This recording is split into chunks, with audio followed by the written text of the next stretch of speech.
This is Steve McGrath. Welcome back to Beyond the Helmet. In this week's episode, I'm pleased to bring you my conversation with Adam Breneman. Now, Adam is Arizona State's newest football coach. He's working with the tight ends on Coach Herm Edwards' staff, and he does that his first college coaching gig after a great college football career. Now, Adam toured up at UMass where he was an All-American, but before that, he was a five-star recruit. He could have played anywhere in the country.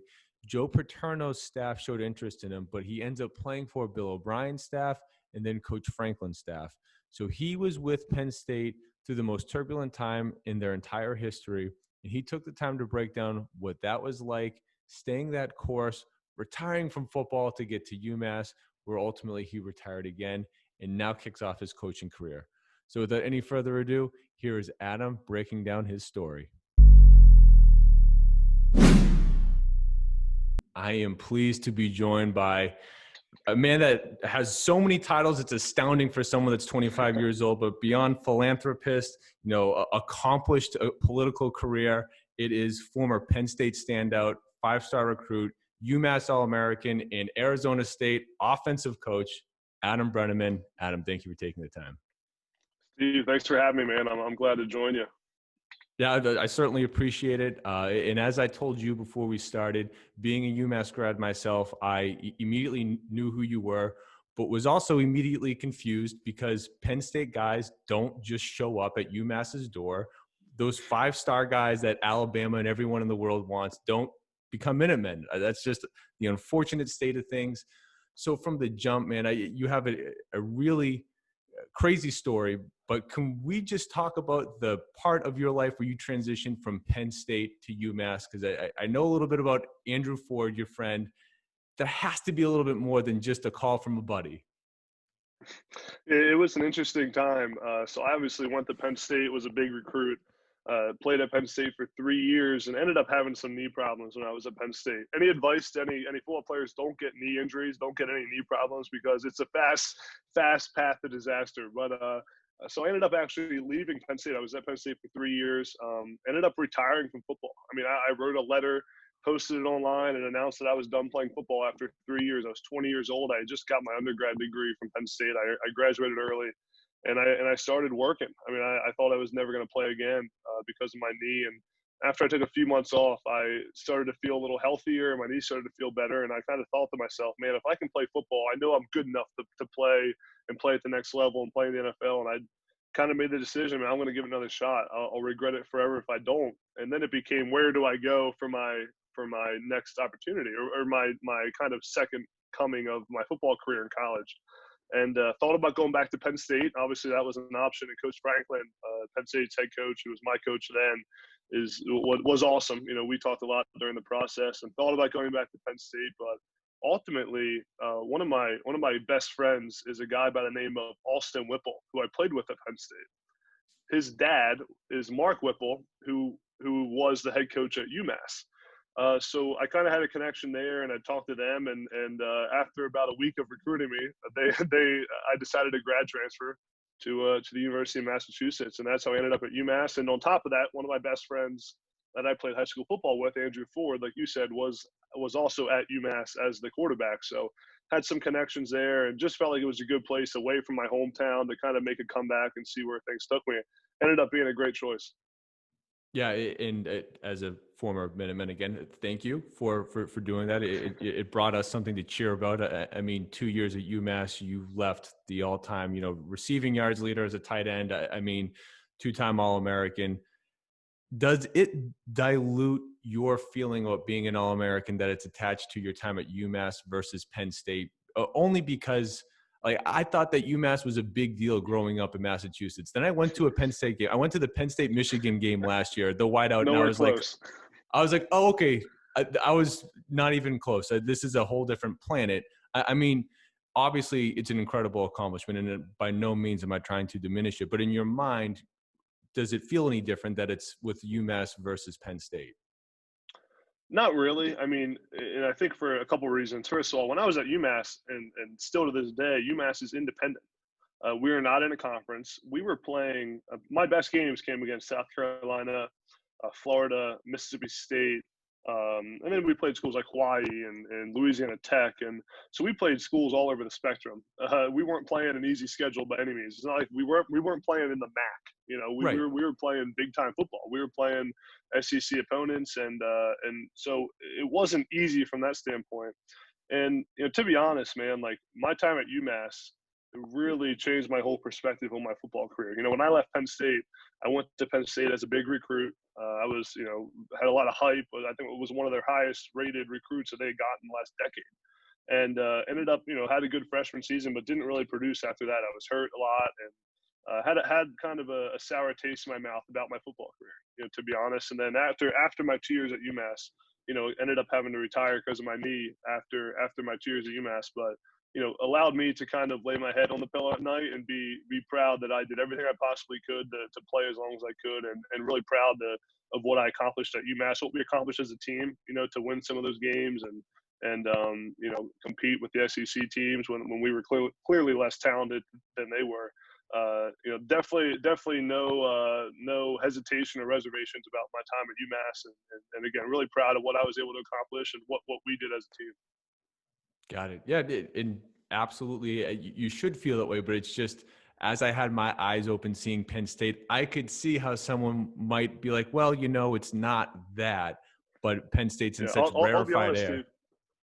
Playing in a game at Beaver Stadium, like a whiteout at 7 o'clock at night on ESPN with 115,000 people in the stadium is a little different than playing on a Saturday at noon at McGurk Alumni Stadium with with 4,000 in the stands. But when you're playing ball, you don't even notice it.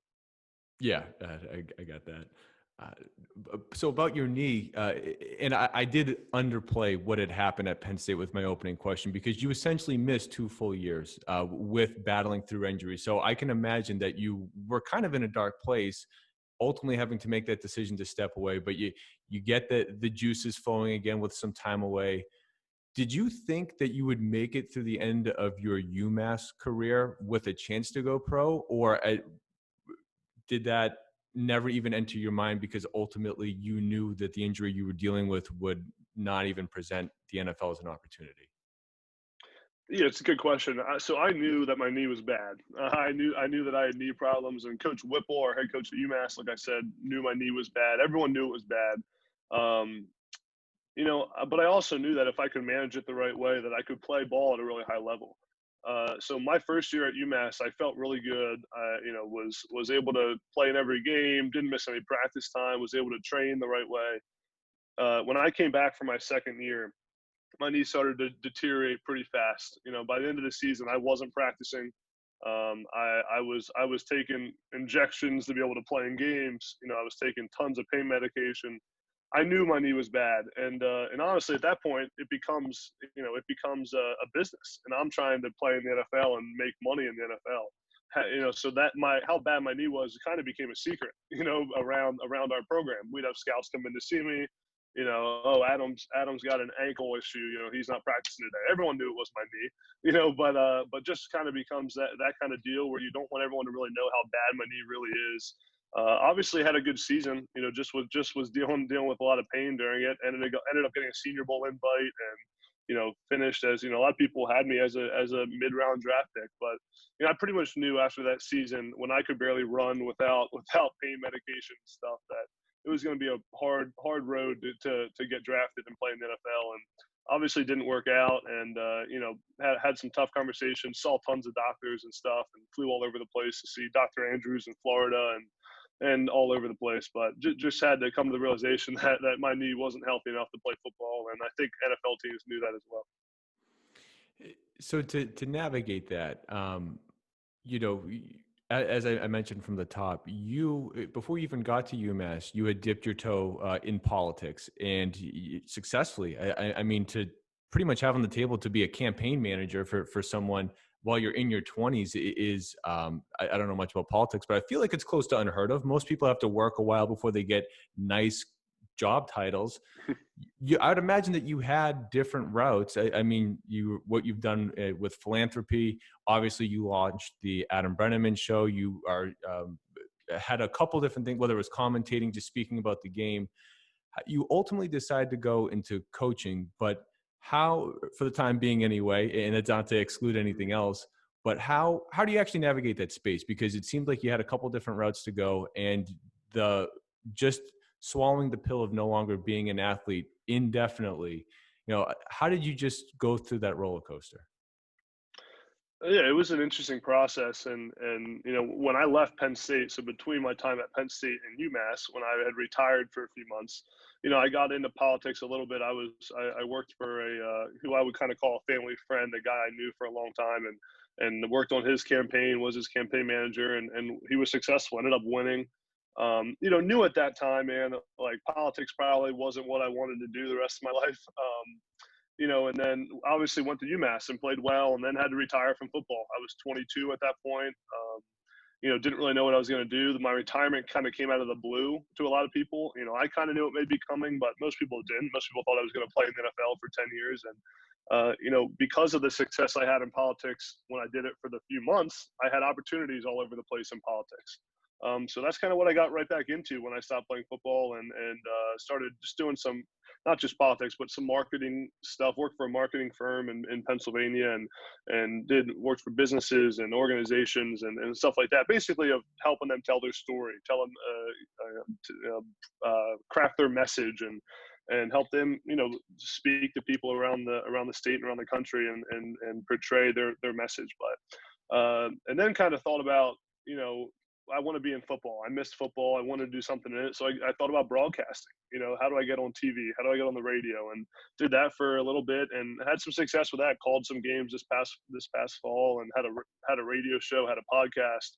But at the end of the day, man, like I missed football a lot, like just being in it. And, I had thought about when I was playing, I thought about coaching a lot. I had always thought, and a lot of the inspiration came from the head coaches I was around, like Bill O'Brien and James Franklin and Mark Whipple and guys like that, and seeing myself being able to do that someday. But I think my retirement from football kind of made me I had to get away from it to get back into it almost. And then it was this past off season where I had been talking about coaching for a while, and some of my buddies and my family said, "You've been talking about it for so long. Why don't you just do it?" And eventually put some feelers out and let some people know I wanted to coach that I had relationships with, and then the Arizona State spot came up, and when I got offered the job, I mean it was I said yes on the spot, and like I said, was on a plane a couple days later, and this is what I'll be doing the rest of my life now. When I made this choice, it was I knew I was going to love it, first of all, and I'm really enjoying it, and this is what I was called to do, and this is I was telling someone that this is, out of all the different things I've tried, this is the happiest I've been and the most fulfilled I've felt, and just being able to be around young people and helping mold them and being around this coaching staff, I'm really enjoying it. That's awesome. It's so much of life, being able to navigate the chapters of your life and being able to find success and happiness through those different pieces as things change is such a big part of getting that fulfillment. So, I mean, we talked a little bit about this before we started, but, Arizona State, for those who don't know, is, the head coach there is Herm Edwards, an incredibly accomplished former NFL coach. The staff is just full of what if not Hall of Fame players, very good NFL players, very well accomplished NFL coaches. That entire organization is, you literally could not be surrounded by more people that know what they're doing and are just the utmost professionals. In your time there, and I know with COVID, it's probably been a little disjointed, but what have been some of your biggest takeaways as you've just jumped headfirst into your coaching career? It's been awesome, and there's not a better place to start your coaching career than Arizona State as a young person. And like you said, being around Coach Edwards, Herm Edwards, I mean, he is as advertised. I mean, what you see on TV and on his speeches and all that stuff. I mean, he is that way every single day. I mean, there could not be a better guy to work for than Herm Edwards. And then, I mean, just the staff of Marvin Lewis, the longtime Bengals head coach, and Antonio Pierce, the Giants linebacker, is our defensive coordinator and recruiting coordinator. So getting to learn from him has been awesome. He's a dynamic star in coaching and recruiting, and just having to, every time I'm around AP, I'm taking notes on what he's doing and what he's saying, because he's a rock star. And then You got guys like Kevin Mawai, the NFL Hall of Fame offensive lineman. I mean, to be in an office with these guys every day is crazy. Derek Hagan, the longtime NFL wide receiver, is on our staff.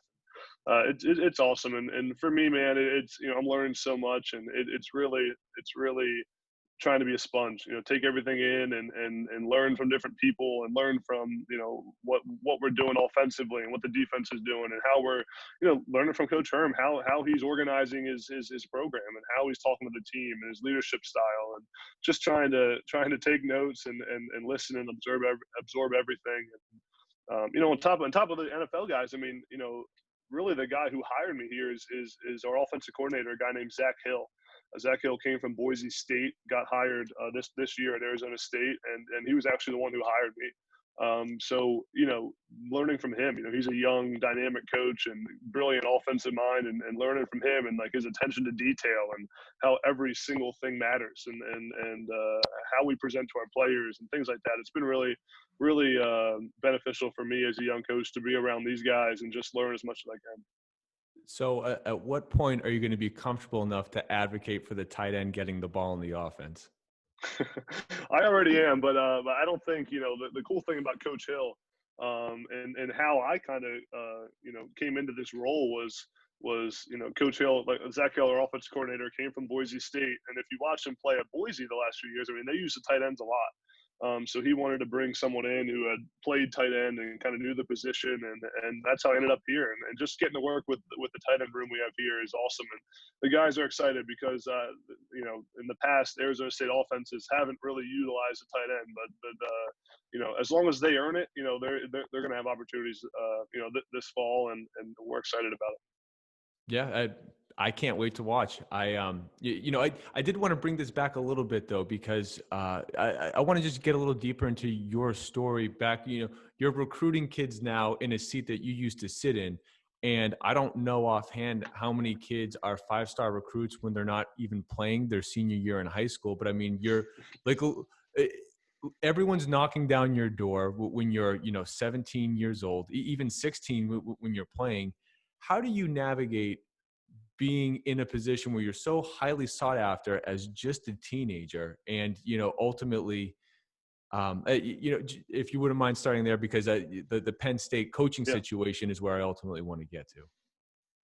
Yeah, it's there's a lot to talk about with my high school and college career, man. It was a long 6-7 years, it felt like. But yeah, I mean, my recruitment started early, man. I mean, I was getting recruited after my sophomore season of high school. I was getting offers and kind of blew up from there. At the end of the day, had an offer from everybody in the country and could have gone anywhere I wanted. Had a lot of attention and a lot of hype, and it's hard, man. Like when you're 15, 16, 17 years old, and you got Nick Saban and Brian Kelly and all Jimbo Fisher and every coach calling you and showing up to your high school, and when you live in a small town, I mean, it definitely is tough. And I mean, it's tough in the sense that there's a lot of responsibility and a lot of attention thrown your way, and when you really have to stay focused and end up making a really good decision. But I learned a lot through that process. Obviously, I ended up going to Penn State, and I think really, to take it, I know you want to talk about Penn State, and we can, but to take it to where I am now, I think the fact that I went through that allows me to connect with recruits today on a different level than most coaches can. And I think it's been really beneficial. Like I said, I mean, recruiting is such a big part of this thing. And I mean, it's the livelihood of a college football program is recruiting and being able to find the right players. And we're constantly, I mean, every single day that you're a college football coach, you are recruiting. I mean, it's nonstop. You're never off. And to me, I look at it more as relationship building. And I enjoy getting to know these kids that are big time recruits, but I can talk to them and say, here's how my process went. Hey, here's what I enjoyed about committing early. Here's what I went through. And they can ask me questions. And I think it's allowed me to kind of connect on a deeper level than a lot of, coaches who may be older, who might not have gotten recruited, are able to. So it's been really good from that standpoint.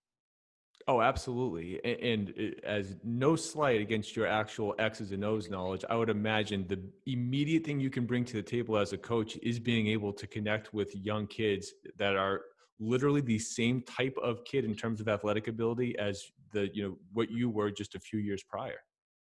For sure. And My goal in coaching is to be known as a phenomenal recruiter, but at the same time, I want to be known as a great football mind too, and someone you never want to be just one. You got Right. to be able to recruit, but you also got to be able to coach your guys and be able to get your players to believe in you and want to play for you, and that's my goal. But I mean, from the recruiting standpoint, definitely like being young. We have a lot of young guys on our coaching staff. I mean, Coach Antonio Pierce calls us a bag of Skittles because we got guys from every color, every age group, every background. We got 24 and 25-year-olds like me, and one of our other coaches, Chris Hawkins, and a bunch of guys. And then we got older guys like Coach Marvin Lewis and Herm and all those guys. But to be young and being able to speak their language, be able to talk to them and be able to play video games with a recruit, and just being almost more of a big brother, through the process than you are before you're a coach, is really beneficial and helps you connect with recruits on a deeper level. Oh, absolutely. Yeah, but I did want to talk about you. You ultimately get an offer from Joe Paterno's staff. I Mhm. believe it's Bill O'Brien's staff that you actually commit to, and then of course by the end of your Penn State career, it is Coach Franklin and his staff. How much did you, since you got the offer from the Paterno staff, how much did you have to reconsider if you wanted to go there or not, and ultimately how things play out with Coach O'Brien? Maybe that's an 18-month span, but before the Coach Franklin era really starts, can you just talk about, just as a student athlete, how do you weather the storm of just coaching changes? And I would imagine perpetually feeling like you don't know what's going on. It's strange. It's tough, man. I mean, during my recruitment, Penn State was obviously my hometown team, and I was waiting for a Penn State offer for a while, and this was Joe Paterno's staff. Eventually got one, and to be honest, I didn't really know where I was going to go.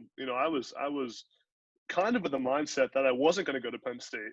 For a while it was I want to be different. I want to go somewhere else. I want to go out of state. I want to go to a different part of the country and spread my own wings and develop away from everyone in my hometown. But once Bill O'Brien got to Penn State, it was didn't take much convincing for me to go to Penn State. I fell in love with Bill O'Brien and his vision and the offense he was running, and he did a great job recruiting me, and didn't just recruit me, recruited my parents and my head coach and everyone around me. And it was a pretty easy decision when that came. And but like you said, man, obviously after one season, with me in our class, went and left for the Texans. And at the end of the day, I mean, you can't blame someone for chasing their dream and going to the NFL. And there's a lot of things that go into that for him and his family. So it's tough as a player because you get recruited by these coaches and you envision yourself playing for them for your whole career. But it's just part of the business. It's really part of the business, and that's just the way it is nowadays. And you see it all over the country. You see the coaching carousel happen every off season, but it's just part of the world we live in college football. But it was tough for me at the time. But I mean, to this day, I mean, Bill O'Brien is awesome. I mean, he's one of the first people I talked to when I wanted to get into coaching, and we still stay in touch. He's a rock star in the NFL now. So I mean, he obviously made a good choice going to the Texans. Sure, sure. It's just the fact that you can, by the start of your second year, be having you seeing a third coaching regime. Do you just have any thoughts on how the NCAA approaches how coaches can come and go and the players are locked in? And I know with grad transfers, it's Mhm. becoming easier with the transfer portal. They're certainly loosening their stance a little bit, but for a lot of guys, I would imagine it's you kind of just you're stuck between a rock and a hard place. You're not able to go somewhere if you really feel like that next coaching style really doesn't fit what you brought to the table. It is tough, that's a lot of times in recruiting. Even though I'm recruiting a kid, we'll tell them, you need to go somewhere where, you want to be at, whether football's there or not. You want to be at whether the coaches are there or not. But it's hard because the reality is the coaches are such a big part of that decision for where you want to go. It's difficult. It's also tough, really tough at certain positions, like a quarterback position where there's somewhat and even tight end, like a scheme fit is really important to be in the right scheme and the right system. It's difficult, and I don't know what the answer is. I mean, you obviously aren't going to be able to limit what coaches do, But I do think that, anything that benefits the players, I'm always a fan of. Anything that gives the players more leeway and more routes, I would support. And I just don't know enough about how it all would work out to advocate for one solution or another. I think that there's been a lot of talk and a lot of momentum behind the one-time transfer waiver, that every player would be allowed to transfer one time without sitting out. The reality is, I think we probably see that happen sooner than later in college football. So, I mean, that would obviously solve a little bit of it, but then it kind of turns into free agency and everyone's trying to Yeah. poach different recruits. But obviously, you still have the transfer portal, which is, I think, at the end of the day, has been beneficial for college football.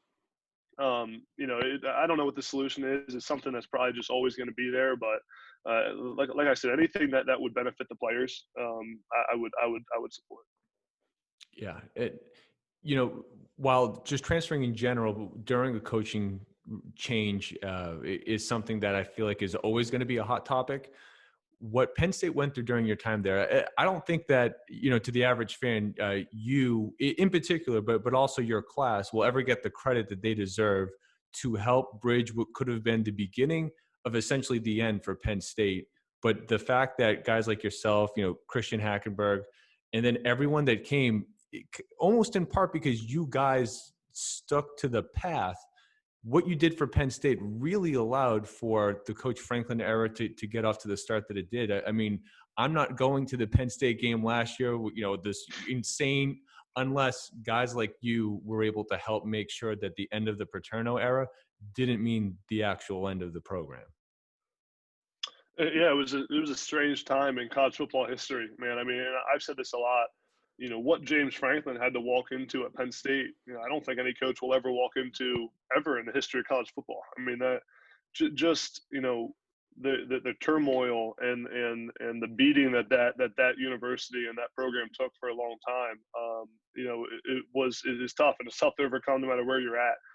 For us, I was committed to Penn State to Bill O'Brien, and then after I was committed, about 6 months after, the NCAA announces the sanctions on Penn State, that Penn State will not be able to play in bowl games, that losing scholarships, players can transfer right away and be eligible immediately. I mean, just the fine, the wins are vacated, really gave Penn State the death penalty without giving them the death penalty. And there's a lot of opinions about that. We're not going to go there, but for me and guys like Christian Hackenberg and Garrett Sickles and a lot of those guys in our recruiting class, it immediately became, we got to go somewhere else. We can't play at Penn State. No one even fathomed that. And it was Bill O'Brien who kind of said, well, just hold on a second. Let's talk this thing out. And the more we talked about it, the more that we talked as commits together and got to know each other and our families talked, we decided that, we committed to Penn State and we're going to see this thing through. And I think it was the opportunity to be part of something bigger than football.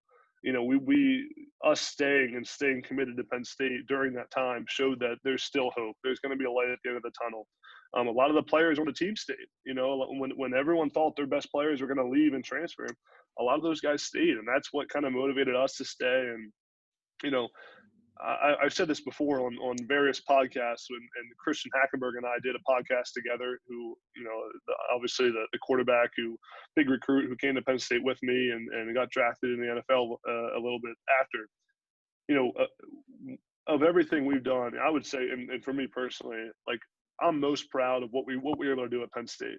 And how we were able to keep that, hold that place together, and give that community some hope when it was shine a light during some dark times at that school.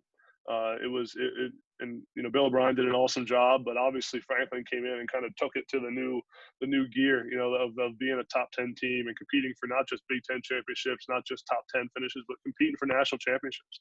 I mean, being in that conversation year in and year out of making the playoff, and it's really impressive. And I always say that when I watch a Penn State game on TV, it kind of almost makes me angry when I see them talk about where Penn State is now without talking about where that program was 7 years ago, and Penn State still feels the effects of the sanctions today. Losing scholarships for 3-4 years affects you double the time because you got Yeah. the attrition that impacts it. So they're still overcoming it. Obviously they're almost at the light there at the end of the tunnel, and Coach Franklin has done a phenomenal job at that school, and has them obviously. If you could buy some stock right now, I'd buy stock in Penn State and Arizona State. Definitely. Yeah. But what you did in particular at tight end, I mean, Bill O'Brien, of course, coming from the Patriots, what he was able to do with that offense, Gronkowski and Hernandez. I mean, it must have been a pretty easy sell for a tight end, but you kind of greased the pathway for just this line of stud tight ends with, not that there weren't other guys, but, Mike Gesicki, immediately after you, and who they have now, Pat Fryermuth. I mean, it's just Yeah. been a wild ride, but I feel like you kind of set the standard there to help get these guys in. Yeah, for sure. I mean, that was the selling point for Bill O'Brien. I mean, was to come to Penn State. He had just done the Super Bowl run where he had Gronk and Hernandez, and just had that awesome offense, and that was what I wanted to play in. And then my freshman year there, I mean, ended up earning the starting job, and hadn't finished the season with 3 touchdowns in 3 games, and ended up a freshman All-American at the end of that year. And that's then when he left for the NFL.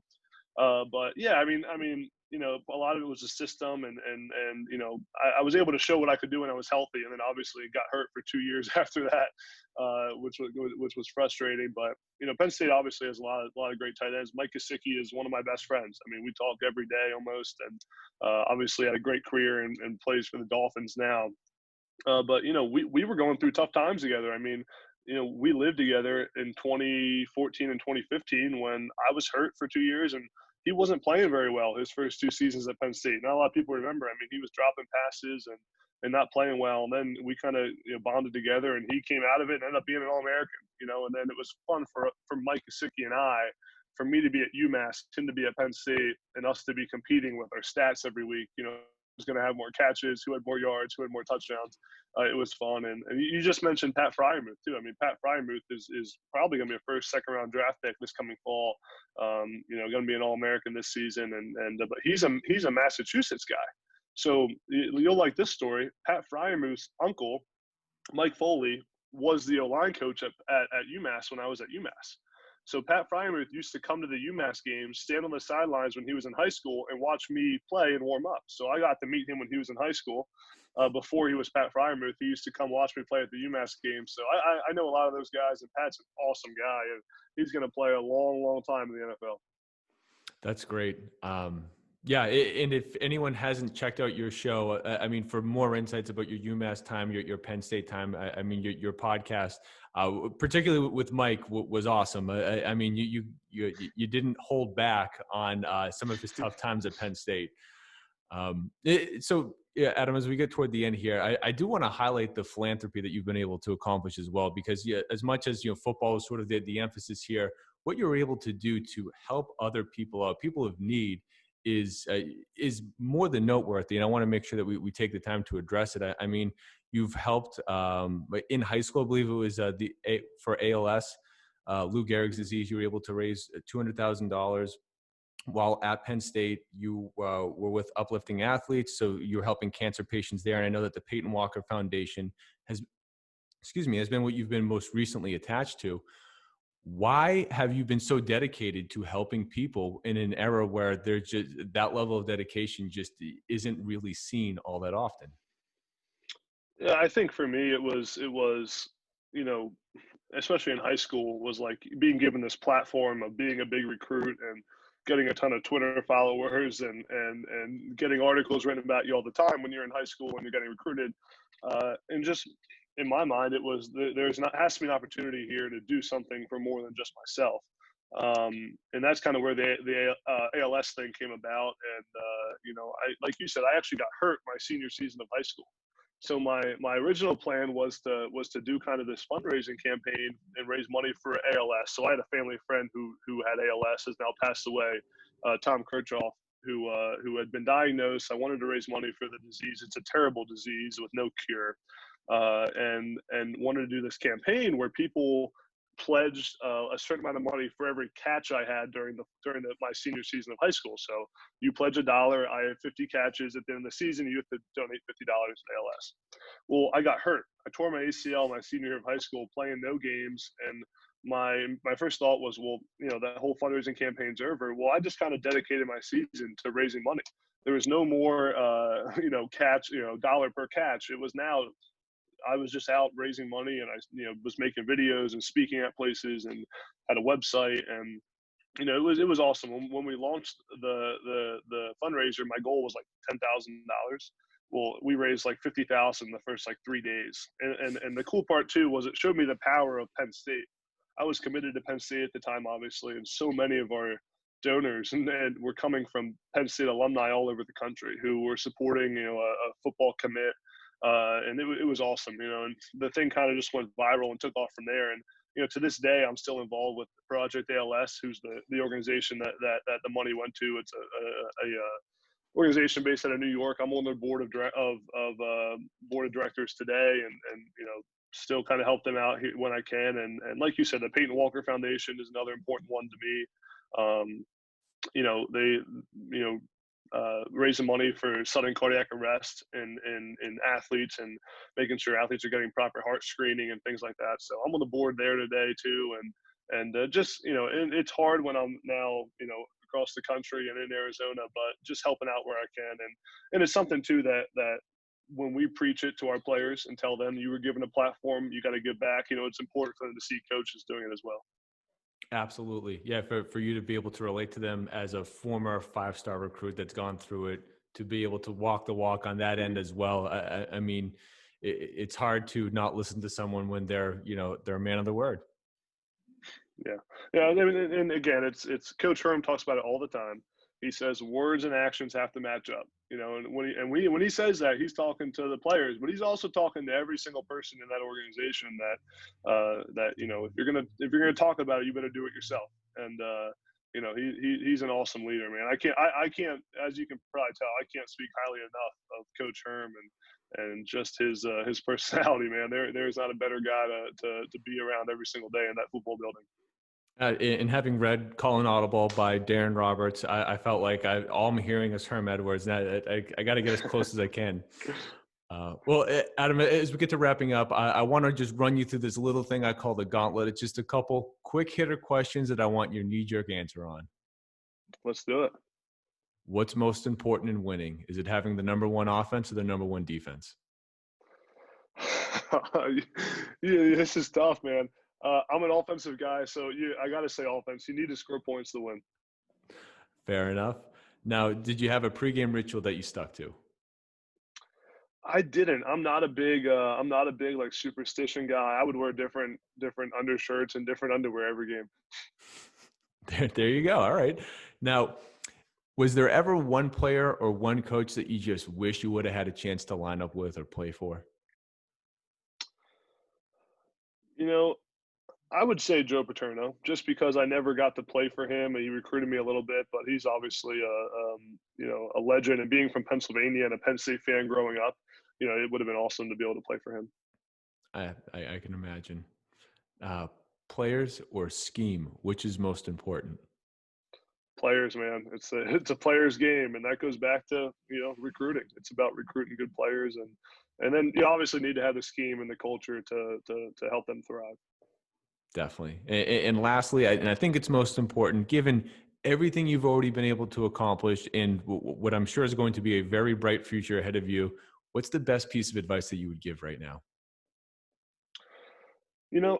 I think two things, and we talked about it briefly, but controlling the controllable. I think that one thing I was really good at throughout my career is not worrying about things I can't control. I had injuries. I had more injuries than you could count when I was playing football, but continuously found a way to just stay locked in. And if I can't control it, I ain't going to worry about it. And to kind of tie into that, I think having a positive attitude about things is number one, contagious, and number two, can bring you through anything. I think that's one thing I also did when I was hurt a lot during my career is always had a positive attitude and found a way to add value to an organization. When I was at Penn State and I was hurt for 2 years with James Franklin's staff, I didn't play it down for James Franklin. Well, I'm as close with Coach Franklin as I am with any head coach, that I played for, because I had a positive attitude and found a way to help him off the field. So I think that those are the two things: controlling what you can control. So many players I see worry about things that they have no control over. So getting rid of that, worrying about the controllable, and then just having a positive attitude all the time. There you go. Well, Adam, thank you so much. I cannot wait to watch Arizona State games this year. It's going to be a fun ride. Steve, thanks for having me, man. This was fun.